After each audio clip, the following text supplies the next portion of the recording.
Alright, we're going to see what Tekken's been doing lately. This is the Tekken 8 closed network test preview. So they're obviously playing it online, trying to test out the net code. Net code. Let's check it out. I hate rich people! Round one. Okay, so they got intros. Now Mortal Kombat, it looks like Mortal Kombat 1, the new one, is going to be getting rid of intros.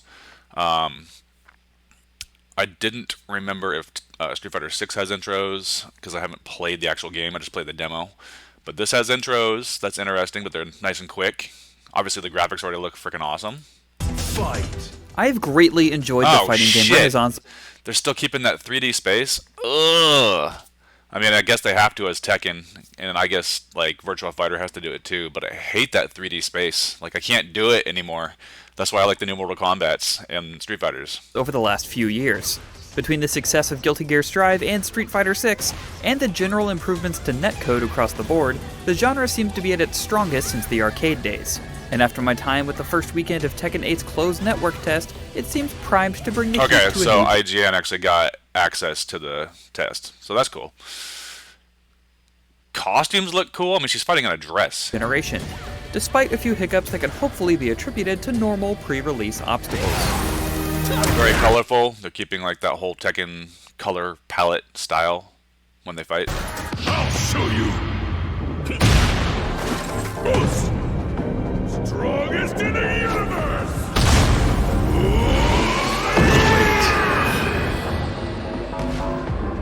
Yeah.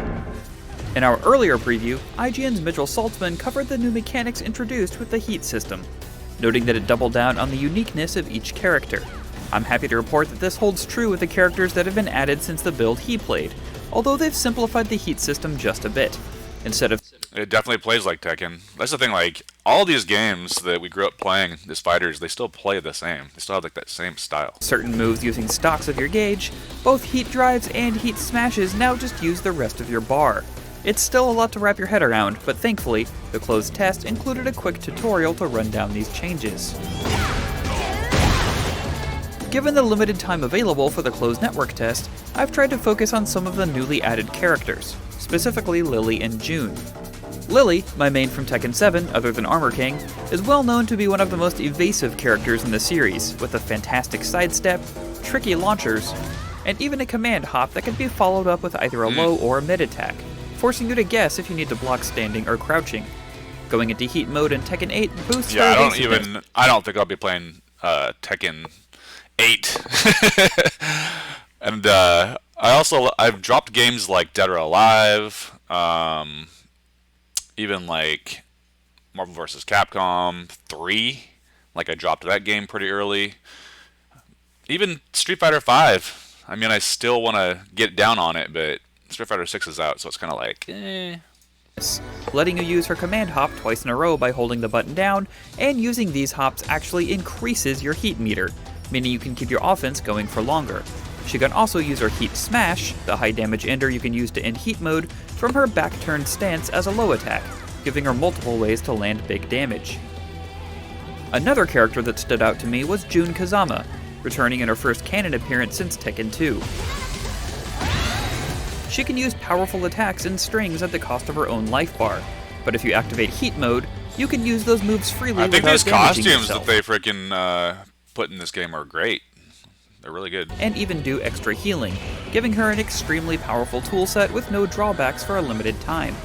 I felt like I was barely getting a handle on what June could do in this first weekend, but I'm excited to explore more of her kit during the next test period. Both characters gave me a lot of confidence that the Heat system is ultimately going to end up being a great change for Tekken 8. Finding new ways to activate my Heat, using the buffs it provides before it runs out, and then finishing it up with the Heat Smash, all made me excited to jump back into training mode as soon as I was able.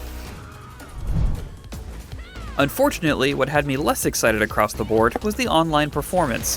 While about half of my matches were great, and this is very specifically, These backgrounds are good, but they're not great. I mean, I don't know. I haven't seen enough of them. This looks a little bit bland. I mean, I get it's like a hanger.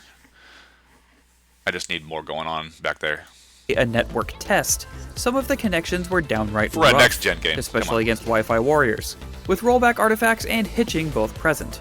It's hard enough to judge spacing when someone has a handle on Tekken's complex movement, but when they suddenly appear to teleport, it made me feel like I was taking a counter hit to the face in real life. You can change the rollback settings to prioritize graphics or prioritize response. I chose response, but it's really just a pick your poison selection as you'll be dealing with more delay as a trade-off for less hitching.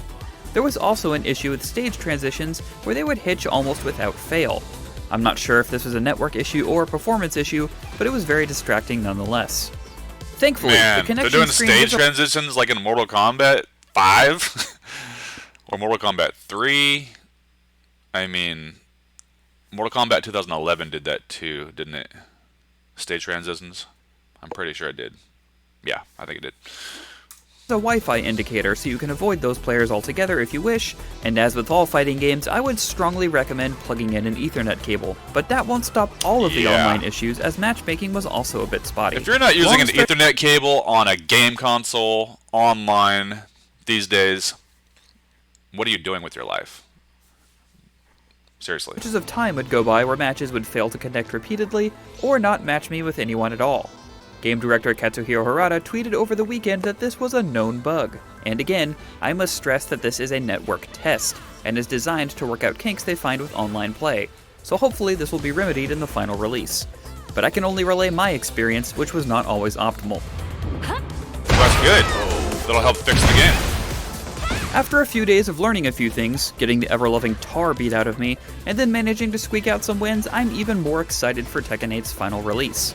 Hopefully they can iron out the network issues, and if they do, I'm confident that we'll have a great new combatant for the King of Iron Fist tournament. Thanks for watching, and while you're here, make sure to check out our cover. Yep. So that's all courtesy of IGN right there, but yo. Are you going to be getting Tekken 8? What do you think about it? Let me know.